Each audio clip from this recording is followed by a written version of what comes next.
Mi esperanza está en Dios hasta el final.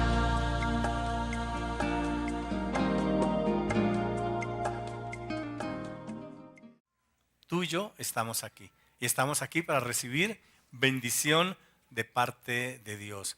Así las cosas, voy a pedir que los niños, por favor, suban a su iglesia infantil.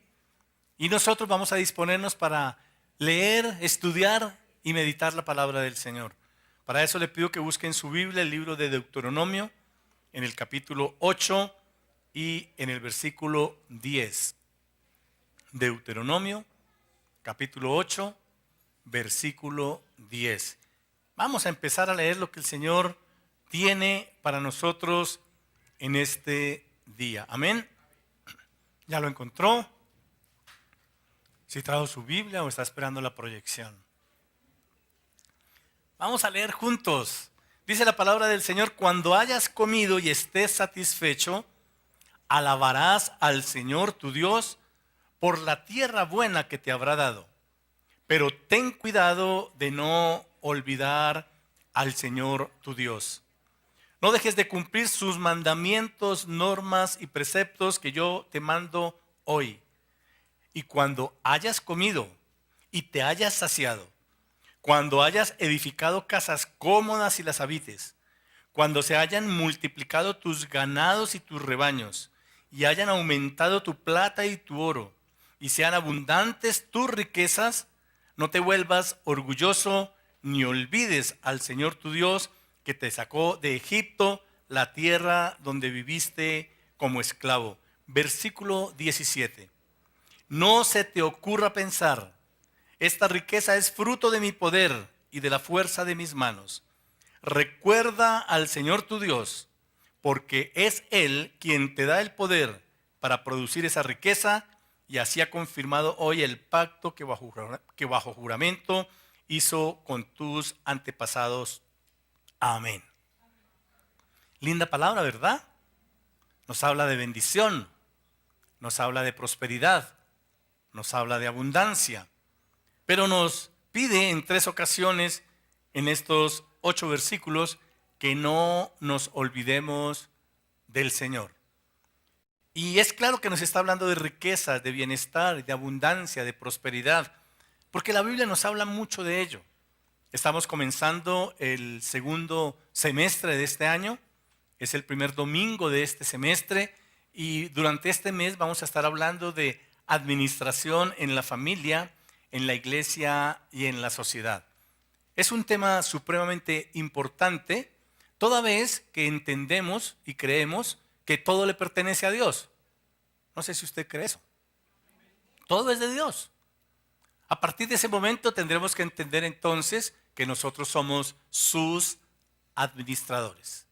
Lo que Él nos haya dado, empezando por nuestra propia vida, tenemos que administrarla. Empezando por su gracia que nos ha sido dada. Dice la Biblia que tenemos que ser buenos administradores de la multiforme gracia de Dios. Tenemos que ser administradores del tiempo también. No sé si alguien tiene problema con el tiempo. Hay gente que dice que el tiempo no le alcanza, que ojalá el día tuviera más de 24 horas porque no alcanza, pero a veces es porque no lo administramos bien. Pero también tenemos que administrar la riqueza, los bienes que Dios nos ha dado. Tenemos que administrar el dinero. Y bueno, ¿de eso se habla en la iglesia? Por supuesto que sí. Porque Dios habla mucho del dinero en la palabra de Dios. Dios habla mucho de las riquezas. Por lo tanto, entendemos que es un tema importante. Es un tema muy importante. No sé si a usted le gusta hablar de dinero. Dígale al que tiene a su lado: hoy vamos a hablar de platica. Vamos, dígale, hoy vamos a hablar de platica. Ah, que son risas. Qué bueno es hablar de platica. Y por supuesto que de eso se habla en la iglesia, porque es un tema que tiene un trasfondo espiritual ante todo. Y tal vez nosotros necesitemos estudiar ese trasfondo. Tal vez sea conveniente estudiar los principios que Dios estableció con respecto al dinero. ¿No le parece? Si le parece, entonces ayúdeme a leer el propósito de este compartir. Dice: recordar los principios establecidos en la palabra de Dios alrededor del tema del dinero, nos permitirá entender que Dios quiere que seamos prósperos, pero siguiendo y aplicando estos principios. Lo primero que entendemos es que Dios quiere que estemos bien. A Dios no le gusta que estemos en escasez. Su palabra dice que Él es nuestro pastor y que nada nos faltará. Entonces Dios quiere que estemos bien. Amén. Vale la pena entonces preguntarnos cuando no lo estamos, ¿qué está pasando? Pero pongámonos en contexto. Con respecto al dinero, lo primero que hay que tener es una actitud correcta. Ese es el primer aspecto. Tener una actitud correcta frente al dinero. Y para esto necesitamos entrar en la perspectiva de Dios. Lo primero, y lo mencionamos hace unos instantes, es que Dios es el dueño de todo. Si usted y yo leemos el Salmo 124, en el versículo 1, dice que de Él es toda la tierra y su plenitud y lo que hay en ella. ¿De quién es la tierra? ¿De quién es todo lo que hay en ella? De Dios. A Él le pertenece. Lea conmigo. De Jehová es la tierra y su plenitud, el mundo y los que en Él habitan. ¿Usted dónde está, mi amado y mi amada? ¿Dónde estamos? Diga, estamos en la tierra. O sea que le pertenecemos a Dios. No sé por qué se queda así con esos ojos. Diga, soy de Dios. Soy su propiedad. Ahora, todo lo que está dentro de la tierra es de Dios, incluidas las riquezas. Ageo 2:8 dice que Él es el propietario de todas las riquezas. Dice Dios, el Señor en su palabra, mío es el oro y mía es la plata. ¿De quién son las riquezas? Es importante entrar en esa perspectiva. Es muy importante para tener la actitud correcta frente al dinero. Entender que todo le pertenece a Él. Por lo tanto, no sé si por sus manos ha pasado dinero. Sería interesantísimo hacer un recuento. Se podría hacer un cálculo. Si uno es juicioso, uno puede ponerse a decir, bueno, cuando tenía 15 años me llegaba mi primer dinerito. Y bueno, hoy que tengo tantos, calculo yo que por mis manos ha pasado tanto dinero. Le aseguro que usted se va a sorprender cuando revise esa cifra. Porque lo primero que se va a preguntar es, ¿y dónde está todo ese dinero? ¿Qué se ha hecho todo ese dinero? Cuando el dinero se constituye en un fin, no tenemos la actitud correcta frente al dinero, porque el dinero es un medio. Es un medio para. La Biblia dice en 1 Timoteo capítulo 6, versículo 10, que el amor al dinero es la raíz de todos los males. Y ahí mismo en ese versículo nos habla de codicia. Entonces, si yo tengo como fin el dinero, si entiendo que la vida el único fin que tiene es el del dinero, no estoy en la perspectiva correcta. El dinero es un medio, no un fin. Un medio dado por Dios. Él ha permitido que pase por mis manos. Entonces, la primera consideración es que todo es de Dios. La segunda consideración es que no debo amar al dinero. La tercera consideración es que Dios es el que me permite generar riqueza. Lo hemos leído aquí en Deuteronomio 8. Cuando el hombre piensa que es por su autosuficiencia, por su mucho saber, por su mucho esfuerzo, cuando al hombre lo elogian estando en un momento de abundancia y dice, es que yo soy muy inteligente, es que yo he desarrollado una habilidad y no le da la gloria a Dios, antes de eso no está en la perspectiva correcta. Hemos leído, no te olvides del Señor tu Dios. Me gusta mucho este versículo 13 de Deuteronomio 8 que leíamos. Cuando se hayan multiplicado tus ganados y tus rebaños, cuando haya aumentado tu plata y tu oro, cuando sean abundantes tus riquezas, cuando estés en ese punto, no te olvides del Señor tu Dios.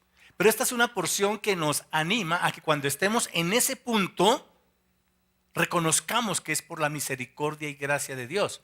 Pero también nos anima saber que es Dios quien nos da a nosotros el poder para producir riqueza, según el verso 18.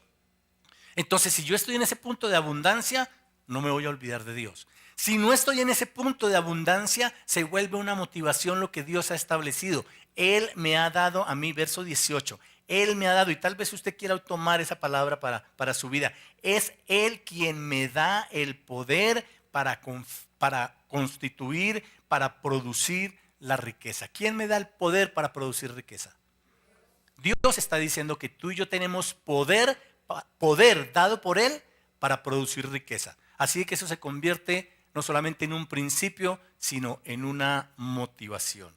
Otra consideración importante con respecto al dinero es que no debo poner mi confianza en él. No debo confiar en el dinero. Hay gente que cuando tiene dinero en el bolsillo, en el banco, debajo de la almohada, se siente seguro. Pero cuando no lo tiene, se siente inseguro.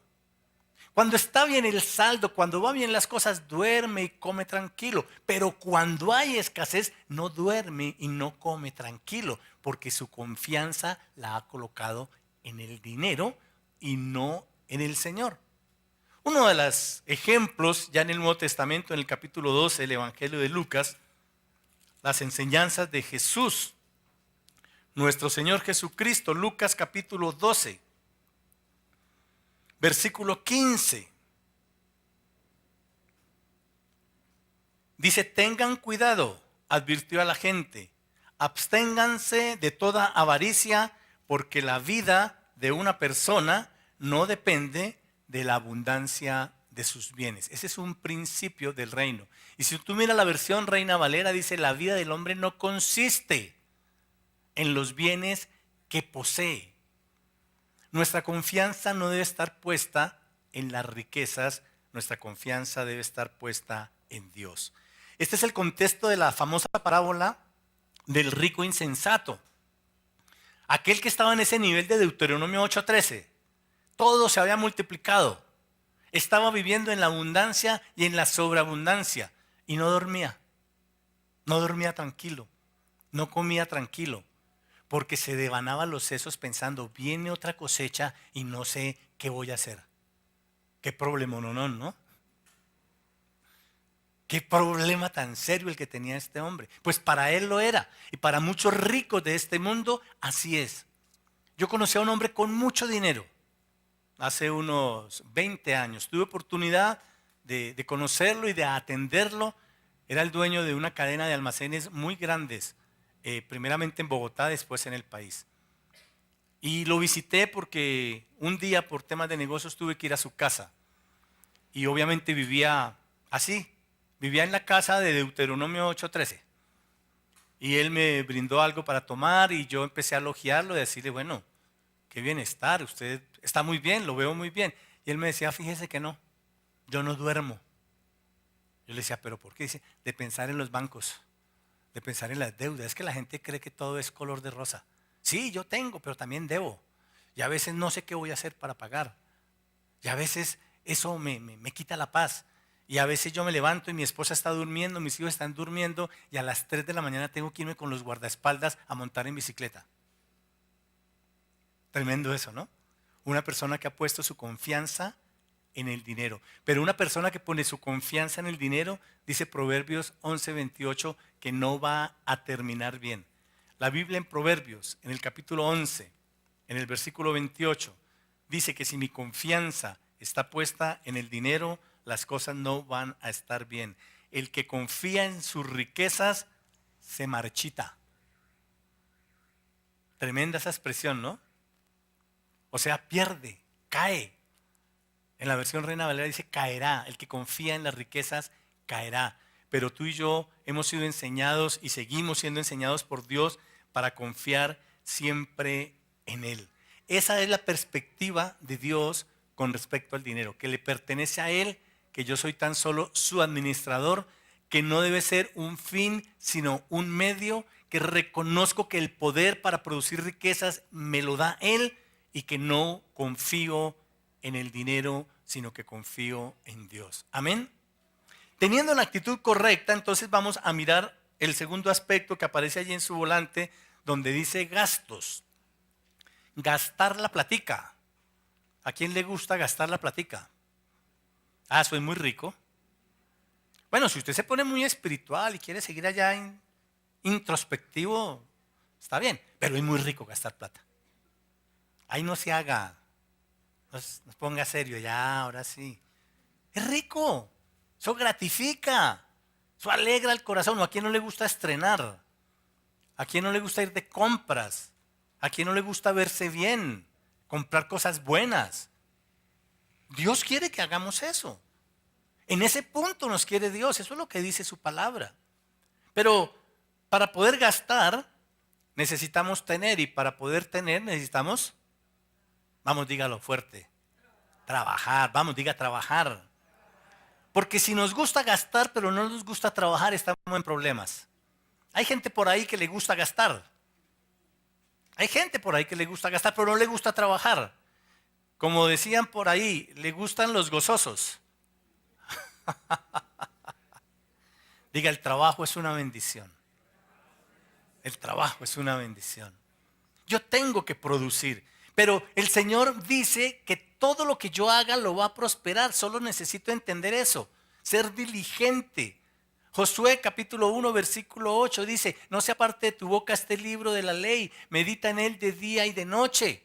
Haz todo lo que está en él escrito, porque si haces eso, harás prosperar tu camino y todo te saldrá bien. Dios me da la garantía de que si busco primeramente el reino de Dios y su justicia, lo que haga, diga lo que haga, será prosperado.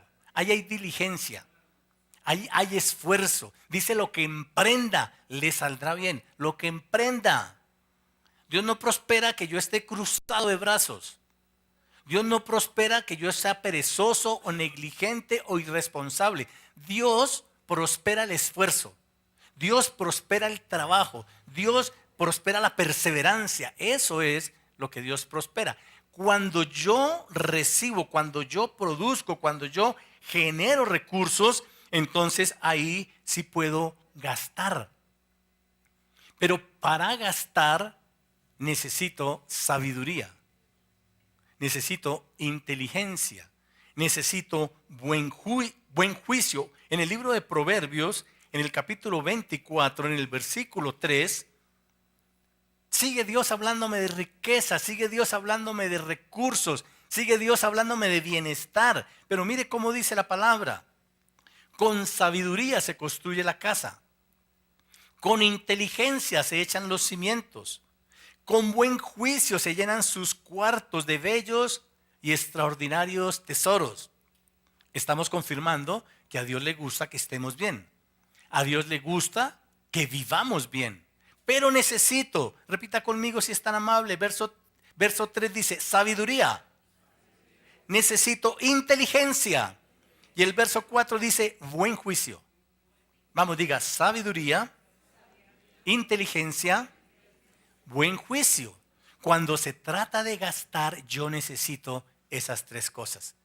Porque si yo gasto a manos llenas, porque si yo me dejo presionar de la sobreoferta, es impresionante cómo va uno al supermercado, cómo va uno a los centros comerciales y 2 por 1 y pague 2 y lleve 3, y hay palabras interesantes: gratis, promoción o oferta.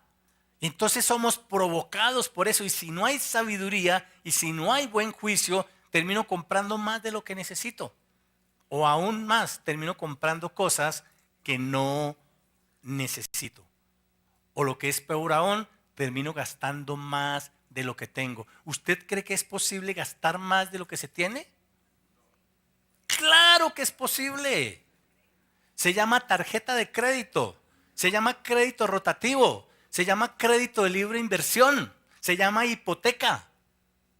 Claro que se puede gastar más de lo que se tiene. ¿Y cómo se llama eso? Dígalo sin miedo. Se llama deudas. Bueno, aquí ya contablemente nos están diciendo: es un pasivo que produce todo menos paz. De pasivo no tiene sino el nombre, ¿cierto? Es tremendo vivir esa condición de endeudamiento por no saber gastar, por gastar más de la cuenta. Necesito sabiduría, inteligencia y buen juicio. Necesito gastar con mesura. Porque si yo gasto con mesura, entonces puedo llegar al tercer aspecto que está allí en su boletín. ¿Cuál es? Si yo gasto con mesura, puedo ahorrar. Puedo ahorrar. Dios dice que yo debo ahorrar, que tengo que ahorrar. Me habla de un animalito muy chiquito que dice que no tiene gobernador, que no tiene capitán, pero que sin embargo guarda. Proverbios capítulo 6, versículo 8, habla de la hormiga y le habla al perezoso y le dice que mire la hormiguita, con qué diligencia ella produce, pero ella también guarda. Ayúdame a proyectar Proverbios capítulo 6, versículo 8, por favor. Hay una expresión allí y es el de guardar, no gastarlo todo. Mire, almacenar, guardar. El ahorro no es para llenar, el fundamento del ahorro no es la codicia, no es por querer tener más. El fundamento del ahorro es preservar la riqueza para poder después adquirir bienes, adquirir cosas que difícilmente si no se ahorra se pueden comprar. Si yo me gano 3 millones de pesos y quiero comprar una casa que vale 800 millones de pesos, hago la cuenta, divido 800 en 3, digo, no, ¿yo cuándo compro esa casa? Pero si no me gasto los 3 millones y ahorro algo y empiezo a ahorrar, el poder del ahorro es impresionante a través del tiempo. Benjamin Franklin dejó una frase, dejó dentro de su legado una frase que dice, un centavo ahorrado es un centavo ganado. Mi abuelita decía, guárdelo y délo por perdido. Olvídese que lo tiene. Haga de cuenta que no lo tiene. Porque eso empieza a constituirse en una reserva. Y se pueden preservar los recursos. Dios dice, no lo gaste todo. Amén. Cuando yo ahorro, además de comprar, puedo hacer lo que sigue allí en su volante. Puedo invertir. No sé si ustedes recuerdan una frase que ya no se oye tanto, que decían las abuelas, que de grano en grano. Bueno, aquí hay más de uno que se acuerda de eso.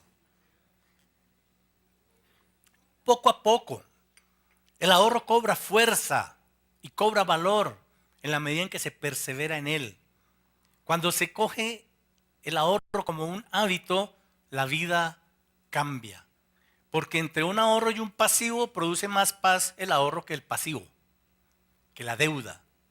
Pero si nosotros ahorramos, entonces podemos llegar al nivel de la inversión. Cuando uno no tiene recursos, ¿qué va a pensar?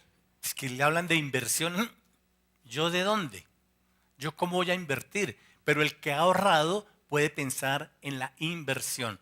Encontré algo en la Biblia interesante aquí en Proverbios, en el capítulo 24, en el versículo 27. Algo que me llamó poderosamente la atención. Porque es que estos principios que enseña Dios en su palabra, que siempre han estado allí, por años para mí fueron desconocidos. No sé, la mayoría de nosotros, sin conocer a Dios, pues no conocíamos los principios de Dios, por supuesto. Conocíamos los principios del mundo. Eso hágale que mañana miramos qué hacer. Ese es un principio del mundo. Eso en el camino se arreglan las cargas. Eso de algún lado sale. Hágale. Entonces vemos un sobregasto cuando hay ingreso de dinero.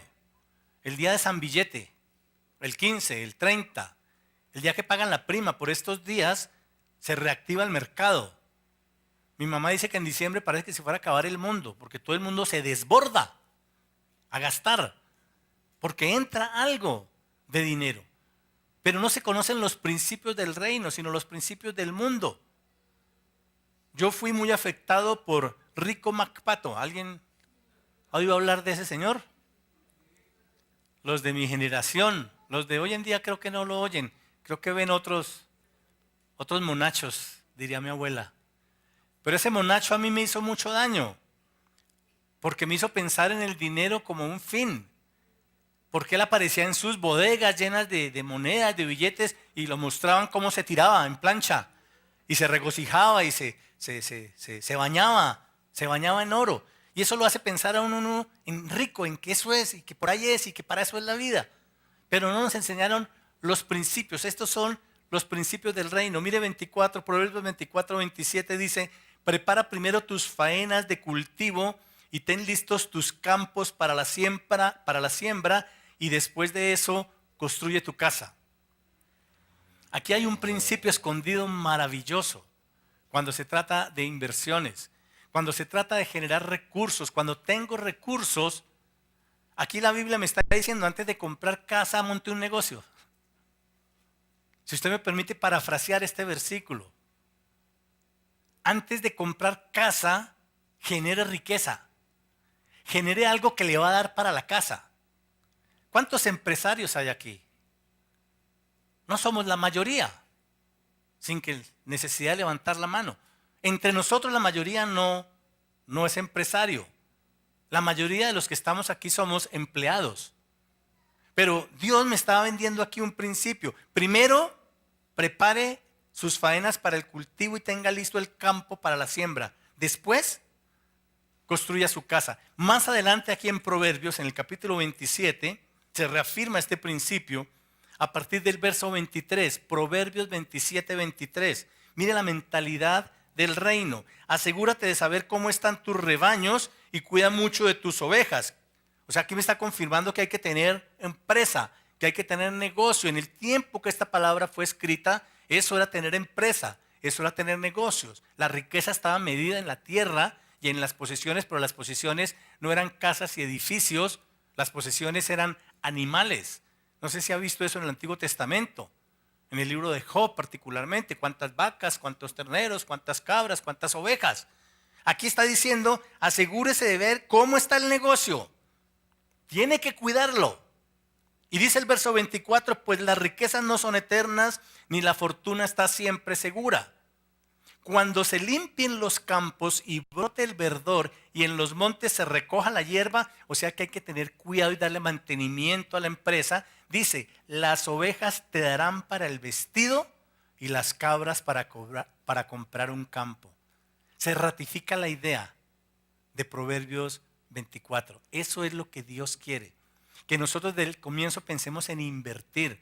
Eso es lo que necesitamos enseñarle a nuestros hijos, a nuestros nietos. No hay persona que no diga que quiere lo mejor para sus hijos, que quiere lo mejor para sus nietos. Mire, lo mejor es enseñarles los principios del reino. Nosotros llegamos a conocerlos ya de viejos, pero ellos los pueden conocer desde niños si nosotros se los enseñamos. Mira, tienes que aprender a ahorrar, guarda una reserva. Cuando nuestros hijos jóvenes empiezan a trabajar, todavía viven en casa, no están todavía pagando arriendos, todavía no tienen hijos, hay que enseñarles, guarda hijo, guarda, que después vas a poder invertir, vas a poder comprar algo, vas a poder invertir en algo que produzca dinero. Porque cuando Dios pone dinero en mis manos, está esperando que yo lo ponga a producir. No sé si recuerda la parábola de los talentos. Es clarísima la parábola de los talentos. El Señor dice, mi reino es como ese amo que cogió sus riquezas y las repartió entre sus siervos y le dio al uno 5 y le dio al otro 2 y le dio al otro 1. Pero pasado el tiempo volvió y les dijo, bueno, ¿qué hicieron con lo que les di? Ahí recuerdo entonces la reflexión de hace unos instantes. ¿Cuánto dinero ha pasado por nuestras manos? ¿Cuánto dinero, cuánta riqueza hemos administrado durante los años de nuestra vida? Pero dice la Biblia que al que le dio 5 se presentó y le dijo, bueno, aquí están los 5 que me diste, pero te doy otros 5. Produje otros 5, invertí y esos 5 produjeron otros 5. ¿Qué le dijo ese amo a su siervo? Le dijo, buen siervo fiel, en lo poco has sido fiel, en lo mucho te pondré, entra en el gozo de tu Señor. Y al que le había dado 2 se presentó ante su amo y le dijo, mira, aquí están los 2 que me diste, yo produje otros 2. Y entonces repitió la historia, le dijo, sobre lo poco has sido fiel, sobre lo mucho te pondré, entra en el gozo de tu Señor. Pero ¿qué pasó con al que le dio 1? El que le dio 1 lo enterró, se llenó de miedo. Cuando hablamos de inversiones, cuando hablamos de negocios, cuando hablamos de empresas, se asumen riesgos, claro que sí, los cuales hay que minimizar con sabiduría, con inteligencia y con buen juicio. Porque no solo para gastar se requiere sabiduría, inteligencia y buen juicio, para ahorrar y para invertir también. Pero este hombre se presentó y le dijo, usted me dio 1, a mí me dio miedo, no fuera que se me perdiera, entonces yo lo guardé. Y entonces, ¿qué le dijo el Señor? ¿Qué le dijo su amo? Le dijo, siervo malo. Y dijo algo poderoso allí. Ese talento, dénselo ¿a quién? Al que tenía 10. Hace muchísimos años, cuando yo escuché esta historia por primera vez, me pareció muy injusto. Yo dije, no tiene sentido. Me dio mal genio. Yo trabajaba con una empresa muy grande, donde éramos en ese momento 60 vendedores. Estoy hablándole de hace 25 años. Y yo había visto algo antes de encontrarme este texto bíblico. Y es que cuando se hacían concursos de ventas, el que más vendiera, se hacían plenaria los 60 vendedores. Y entonces el gerente decía, aquí hay una venta de gerencia, aquí hay una venta de gerencia, y se la vamos a dar a alguien. Entonces yo guardaba la esperanza. Yo estaba entre los 60 como de 30, de 35 por ahí.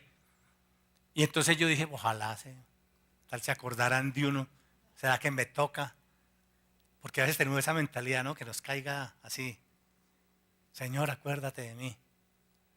Y entonces no, la sorpresa es que el que se había ganado el concurso y el que más había vendido, a ese le daban la venta de gerencia. Y yo tenía eso guardado en mi corazón cuando me encontré la parábola de los talentos y sentí más rabia. Dije, igualito que en la empresa, hola. Al que más tiene, más le dan. Lo justo sería que el que menos tiene, pues sea el que le dan. Sí, pero es que el que más tiene es porque más se ha esforzado. Es porque más ha trabajado. Dios recompensa el esfuerzo. Y el que más trabajaba era el que más recibía. Y yo nunca me voy a olvidar de esa persona. Esa persona era de apellido Carreño. La empresa donde yo trabajaba era una multinacional, tenía oficinas en todo el país. Y yo tenía la oportunidad de viajar a fin de año, tuve la oportunidad de ir a Medellín y a Cali. Y me sorprendió mucho porque este hombre, por su mucho trabajo, había generado que la gente cuando se quedaba a trabajar después de las 6 o cuando la gente trabajaba el fin de semana, la gente decía, no, voy a carreñear un rato. Y yo llegué a Medellín y la gente decía, estoy carreñeando. Y entonces él, digamos que no que él lo logró, sino que él generó a su alrededor esa cultura del mayor esfuerzo. Porque Dios recompensa al que más se esfuerza. Entonces, cuando se trata de invertir, si yo invierto, Dios recompensa esa inversión. Amén. Entonces se trata de tener una buena actitud frente al dinero, de recordar que todo es de Dios, que yo soy administrador, que el dinero no es un fin, sino un medio, y que yo no puedo poner mi confianza en las riquezas y que Dios me da el poder para hacer las riquezas. Se trata de gastar con mesura, con sabiduría, inteligencia y buen juicio. Se trata de no gastarlo todo, de ahorrar, de preservar los recursos. Se trata de reunir suficientes recursos para después invertir, para invertir en las cosas que producen más riqueza. Una persona profesional puede invertir en su estudio. Esa es una muy buena inversión. Esa plática no se pierde. No solamente va a saber más, va a conocer más, sino que se va a posicionar más. El año pasado tuve oportunidad de hablar con un joven que me llamó mucho la atención. Me decía en una carpa, en una playa de Cartagena, en una conversación que tuvimos bajo la lluvia, me decía es que si uno estudia, si uno se prepara y si uno tiene una diferencia con respecto a los demás, el mercado paga esa diferencia. Esa frase se me quedó aquí. El mercado paga esa diferencia. En mis términos comerciales yo diría la persona se cotiza. Claro que se cotiza. Entonces hoy se habla de que cuando yo estaba en el colegio, pues uno anhelaba terminar el bachillerato y pensaba que hasta ahí llegaba. Pasaron los años y bueno, que hasta la universidad y como que, es más, se llamaban estudios superiores, como lo máximo. Pero todos sabemos hoy que no es suficiente porque hoy en día eso se llama pregrado. Ya hay que hacer posgrado. Ya hay que hacer especializaciones, maestrías, doctorados, pero no se pierde esa plática. Es una muy buena inversión. No solo la persona empieza a ser mejor persona, mejor profesional, sino que también puede generar más riquezas. Es una excelente inversión. Y por último, cuando de dinero se trata desde la perspectiva de Dios, con el dinero nosotros tenemos que aprender a dar. ¿Por qué pone serio?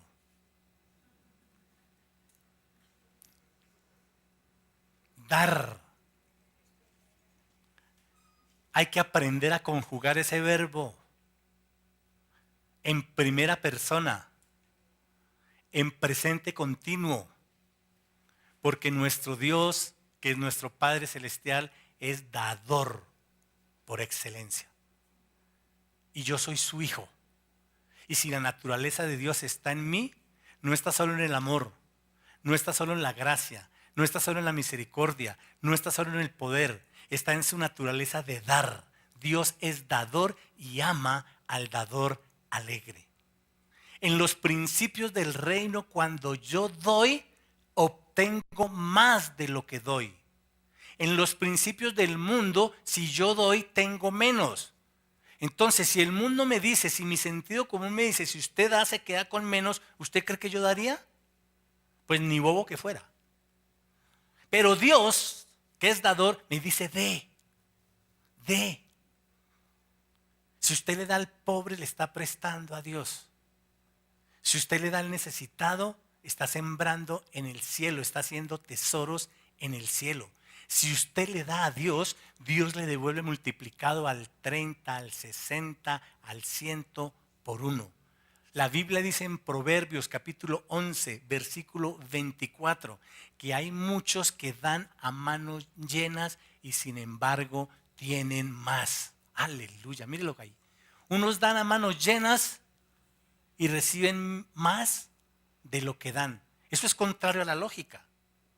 ¿Algún matemático aquí? Si tengo 100 y doy 10, ¿me quedo con más o me quedo con menos? Según la matemática del hombre, con menos. Pero según la matemática de Dios, vuélvelo a poner, por favor. Hay muchos que dan, pero mire cómo Dios presenta el escenario. No es dar limosna, no es dar un poquito, no es dar lo que se me antoja, no es buscar por allá la moneda de menor denominación. Dice a manos llenas, pero reciben más. Y hay otros que ni sus deudas pagan y acaban en la miseria. Si lo miramos en la Reina Valera, ese 11:24, dice, y hay quienes retienen más de lo que es justo, y aún así vienen a pobreza. Y en esta versión déjame ver el 25 y leamos juntos. Verso 25. El alma generosa será prosperada, y el que saciare, él también será saciado. El principio del reino para recibir es primero dar. Lucas 6:38. Si yo doy, recibo. Por antonomasia, si no doy, a ver, si el que da recibe, el que no da, vamos, dígalo sin temor, no recibe. Dios lo estableció así. Yo no le quiero llevar la contraria a Dios. Él dice, si usted da, se le dará. Diga, si yo doy, voy a recibir de Dios. Póngase de pie, por favor. ¿Hablamos de platica o no? ¿Sí o no hablamos de platica? ¿De eso se habla en la iglesia? Claro que sí. Es muy importante porque Él es el dueño del oro y la plata. Solo que necesitamos conocer sus principios. Solo que necesitamos ponerlos en práctica. Yo quiero que usted escuche algo que dice la Biblia. Le invito a que cierre sus ojos por un instante. Voy a leerle una porción bíblica para terminar este compartir. Allí donde usted está, por favor, con sus ojos cerrados, escuche la Biblia, lo que dice. El que siembra escasamente cosechará. Y el que siembra en abundancia cosechará. Cada uno debe dar según lo que haya decidido en su corazón. No de mala gana ni por obligación, porque Dios ama al que da con alegría. Mi amado y mi amada, hay una relación directa entre el dar y el sembrar. Cuando yo doy, estoy sembrando. Y no voy a recibir de la persona a la que yo le doy. Porque la recompensa no viene de la persona a la que yo le doy. La recompensa viene de Dios. Pero Dios me manda a hacer tesoros en el cielo. Dios me manda a ser generoso en el dar. Cuando se trata del reino, Él dice que dé en el reino y me pide la 10ª de lo que Él me ha dado. Y me asegura que si lo hago, entonces Él me prosperará. Que Él reprenderá por mí al devorador, entonces no habrá enfermedad. No sucederán imprevistos. No tendré ansiedad, no seré un comprador compulsivo. Tendré la paz de Dios. Me regocijaré en su presencia. Y entonces Él me va a multiplicar. Cuando yo soy obediente. El que siembra escasamente, escasamente cosechará. Es hora de pensar no solo en cuánto dinero ha pasado por nuestras manos, sino de cuánto dinero hemos sembrado. La ley de la siembra y la cosecha establecida por Dios dice que se cosecha de la misma especie de la que se siembra. Así de que si siembro dinero, indefectiblemente voy a cosechar dinero. Pero debo sembrar en buena tierra. La persona esforzada que no gana lo suficiente y yo la conozco porque me sirve, porque trabaja para mí. Es un buen terreno para sembrar. Se está esforzando pero no le alcanza. Trabaja mucho pero no le alcanza. Vale la pena sembrar en esa persona. Hay que sembrar en buena tierra. Para sembrar en el reino tengo el 10% de mis recursos, sabiendo que cosecharé abundantemente lo que siembro. Siembro dinero en el reino. Voy a cosechar mucho dinero, porque no solamente se cosecha de la misma especie, sino que la ley de la siembra y la cosecha es multiplicativa. Allí donde tú estás con tus ojos cerrados delante de Dios, piensa en la multiplicación. En el reino de Dios se multiplica.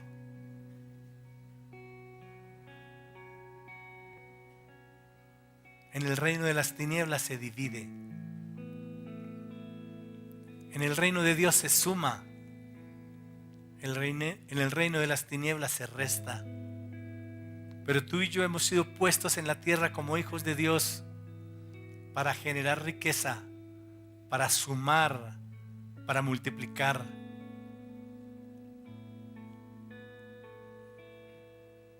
Tal vez no lo habías oído nunca. Se llama ignorancia, pero ahora lo sabes.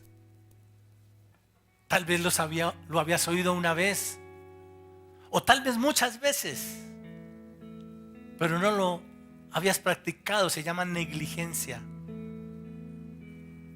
Pero a partir de hoy, Dios no va a aceptar de nosotros ni la ignorancia ni la negligencia. Él solo va a aceptar y recompensar nuestra obediencia. Yo te pido perdón, Dios mío, porque por años fui ignorante. Te pido perdón, Señor, porque por años fui negligente. Pero sé que tú me perdonas y me limpias y me levantas porque me amas. Ahora quiero ser obediente, Señor. Te suplico que me sigas dando sabiduría, inteligencia y buen juicio para no olvidarme de ti, Señor. Para gastar con sabiduría, con mesura. Para ahorrar sistemáticamente. Para invertir y producir más. Y para sembrar abundantemente, Señor. Es una bendición las riquezas, los bienes que tú me has dado, lo que tú has puesto en mis manos. Quiero ser un buen administrador, Señor. Quiero alcanzar los niveles que tú me planteas como tu hijo, de abundancia y de sobreabundancia, practicando tus principios. Te alabo y te doy gracias, Señor. En el nombre de Jesucristo, mi Señor y Salvador. Amén. Te daré lo mejor de mi vida. Aleluya. Te daré lo mejor cada día.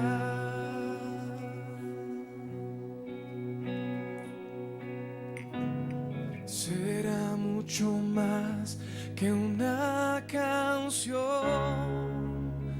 Mi obediencia es mi mejor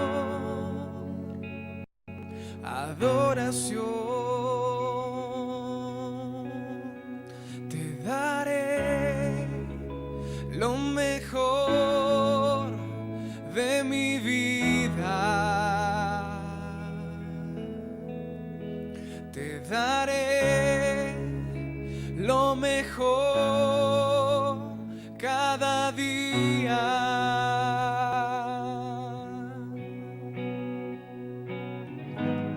Será mucho más que una canción.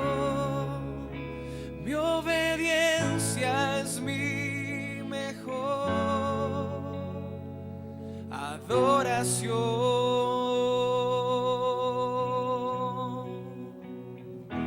Te daré lo mejor de mí. Te daré lo mejor de mí. Te daré lo mejor de mí. Te daré lo